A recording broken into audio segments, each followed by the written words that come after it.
1, 2, 3. Emmener le jazz à l'église, c'était un peu la volonté de Duke Ellington lorsqu'il composa cette œuvre à partir de 1965. Une œuvre marquée par le gospel et l'influence des musiques religieuses européennes.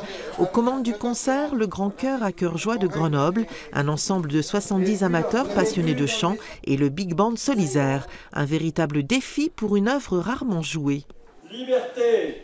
Il faut disposer d'un big band de qualité. Donc 18 musiciens. 18 musiciens. Une soliste aussi. Une soliste.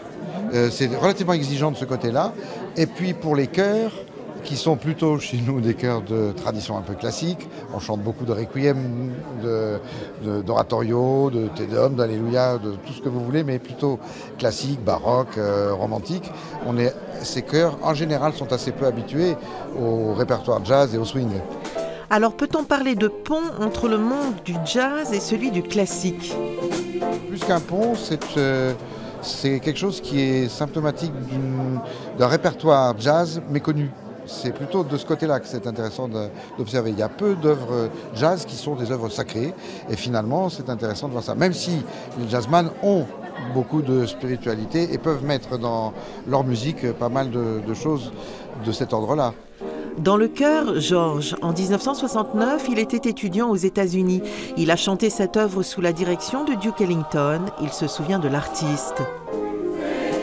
À la fois quelqu'un qui pouvait être un petit peu bourru, mais en même temps, regard doux, pétillant, enfin bon, voilà. 2 concerts ce week-end, l'église Prédieu de Saint-Égrève samedi, l'église Saint-Jean de Grenoble dimanche.